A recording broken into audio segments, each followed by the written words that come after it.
ಆತ್ಮೀಯ ಬಂಧುಗಳೇ, ಶ್ರೀರಾಮಚರಿತಮಾನಸ ಉತ್ತರಕಾಂಡ, ಇದರಿಂದ ಇವತ್ತು ಚೌಪಾಯಿಗಳು ಮತ್ತು ದೋಹೆಗಳನ್ನು ತಿಳ್ಕೊಳ್ಳೋಣ.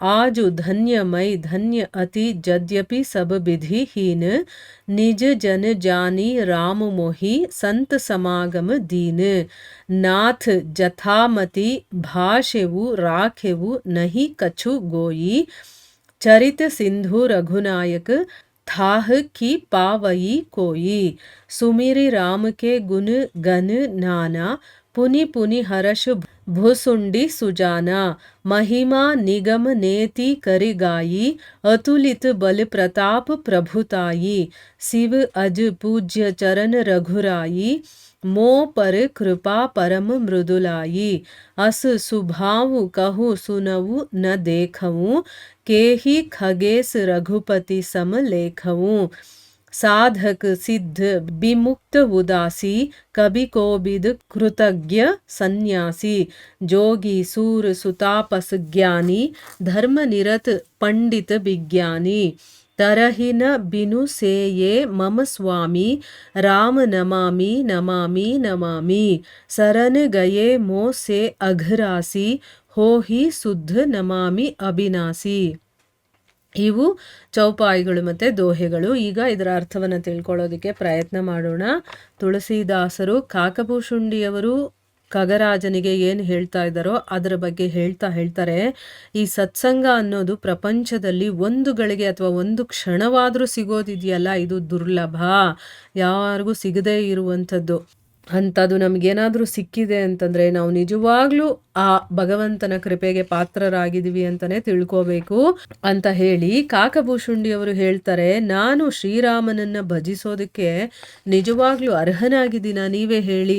ನಾನು ಪಕ್ಷಿಗಳಲ್ಲಿ ತುಂಬ ಅಧಮನಾಗಿರುವಂಥವನು, ಅಪವಿತ್ರನಾಗಿರುವಂಥವನು. ಆದರೂ ಕೂಡ ಆ ಶ್ರೀರಾಮಚಂದ್ರ ಪ್ರಭುವಿನ ಕಥೆಯನ್ನು ಹೇಳೋದ್ರಿಂದ ಪ್ರಭು ನನ್ನನ್ನು ಅನುಗ್ರಹ ಮಾಡಿ ಇಡೀ ಜಗತ್ತಿಗೆ ಪವಿತ್ರವಾಗಿಸಿ ನನ್ನನ್ನು ಪ್ರಸಿದ್ಧಿ ಮಾಡಿದಾನೆ ಅಂತ ಅಂದ್ಬಿಟ್ಟು ಹೇಳ್ತಾರೆ. ಮತ್ತೆ ಕಾಕಭೂಷುಂಡಿಗಳು ಏನ್ ಹೇಳ್ತಾರೆ, ನಾನು ಎಲ್ಲಾ ರೀತಿಯಿಂದ ಅಧಮನಾಗಿದ್ರೂ ಕೂಡ ಇವತ್ತು ನಾನು ಧನ್ಯನಾಗಿದ್ದೀನಿ. ಯಾಕೆ ಅಂತಂದ್ರೆ ಶ್ರೀರಾಮಚಂದ್ರ ನನ್ನನ್ನ ತನ್ನ ನಿಜ ಸೇವಕ ಅಂತ ಭಾವಿಸಿ ನನಗೆ ನಿನ್ನಂತಹ ಸತ್ಪುರುಷರ ಸಾಂಗತ್ಯವನ್ನ ನನಗೆ ಕರುಣಿಸಿದ್ದಾರೆ. ಅಂದ್ರೆ ಯಾರೋ ಒಬ್ಬ ಭಕ್ತರಿಗೆ ಅಥವಾ ಭಗವಂತನ ಸೇವಕರಿಗೆ ನಾವು ಭಗವಂತನ ಕಥೆಯನ್ನ ಹೇಳೋದು, ಅವ್ರ ಜೊತೆ ಕೂತ್ಕೊಂಡು ಮಾತಾಡೋದಿದೆಯಲ್ಲ, ಅದು ತುಂಬಾನೇ ಪುಣ್ಯದ ಕೆಲಸ, ಯಾರಿಗೂ ಸಿಗದೇ ಇರುವಂಥದ್ದು. ಸೊ ನಿನ್ನಂಥ ಸತ್ಪುರುಷನನ್ನು ನನ್ನ ಹತ್ರ ಕಳಿಸಿ ಆ ಸಾಂಗತ್ಯವನ್ನು ನನಗೆ ಕರುಣಿಸಿದಾನೆ ಭಗವಂತ. ಅವನು ನನ್ನನ್ನು ಸೇವಕ ಅಂತ ತಿಳ್ಕೊಂಡಿದ್ದಾನೆ ಅಂತ ನಾನು ಇವಾಗ ಅರ್ಥ ಮಾಡ್ಕೊಂಡಿದ್ದೀನಿ. ನಾನು ಅತ್ಯಂತ ಧನ್ಯನಾಗಿದ್ದೀನಿ ಪ್ರಭು. ನಾನು ನನ್ನ ಬುದ್ಧಿಗೆ ಅನುಸಾರವಾಗಿ ಶ್ರೀರಾಮಚರಿತವನ್ನು ಯಥಾಶಕ್ತಿ ನಾನು ಹೇಳಿದ್ದೀನಿ, ಏನನ್ನೂ ಮರೆಮಾಚಿಲ್ಲ. ಅಂದರೆ ನನಗೇನು ಗೊತ್ತಿದೆಯೋ ಅದನ್ನೆಲ್ಲ ನಾನು ಹೇಳಿದ್ದೀನಿ.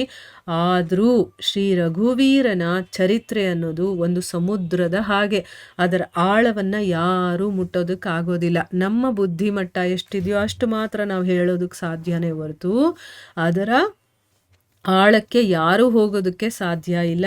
ಶ್ರೀರಾಮನ ಗುಣಗಣಗಳನ್ನು ನೆನೆದು ಸುಜ್ಞಾನಿಯಾದಂತಹ ಭೂಷುಂಡಿಯವರು ಮಾತಿಗೂ ಕೂಡ ತುಂಬ ಸಂತೋಷ ಪಡ್ತಾ ಇದ್ದಾರೆ, ಹರ್ಷಿತರಾಗ್ತಾ ಆಗಮಗಳು ನೇತಿ ಅಂತ ಕೊಂಡಾಡಲ್ಪಡುವಂಥವನು.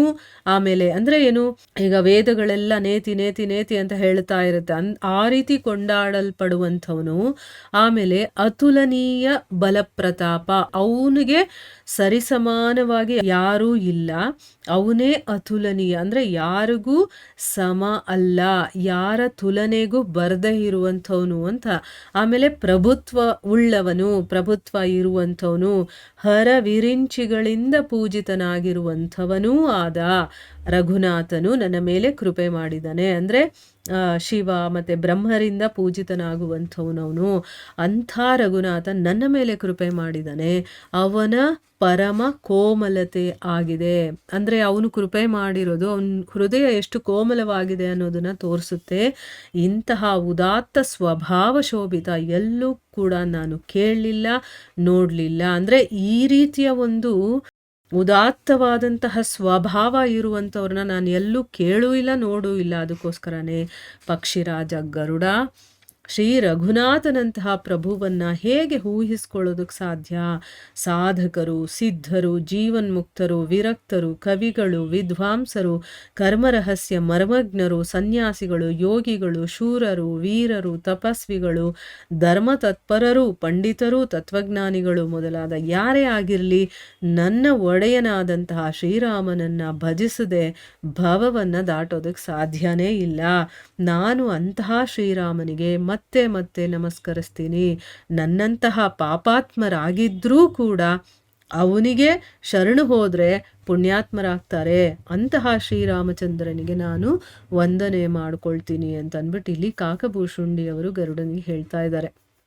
ಅಂದರೆ ರಾಮನ ಮಹಿಮೆ ಎಂಥದ್ದು ಅನ್ನೋದನ್ನ ಯಾರೇ ಆಗಿರ್ಬೋದು, ಎಂಥ ಸಾಧಕರೇ ಆಗಿರಬಹುದು, ಜೀವನ್ಮುಕ್ತರೇ ಆಗಿರ್ಬೋದು, ಸನ್ಯಾಸಿಗಳಾಗಿರಬಹುದು, ಪಂಡಿತರು ಯಾರೇ ಆಗಿರಲಿ, ರಾಮನನ್ನು ಭಜಿಸ್ದೆ ಅವರು ಈ ಒಂದು ಭವಸಾಗರವನ್ನು ದಾಟೋದಕ್ಕೆ ಸಾಧ್ಯನೇ ಇಲ್ಲ ಅಂತ ಅಂದ್ಬಿಟ್ಟು ಇಲ್ಲಿ ಕಾಕಭೂಷುಂಡಿ ಅವರು ಖಡಾಖಂಡಿತವಾಗಿ ಹೇಳ್ತಾ ಇದ್ದಾರೆ. ಸೊ ಇಲ್ಲಿಗೆ ನಾವು ನಿಲ್ಲಿಸೋಣ. ಹರೇ ಕೃಷ್ಣ.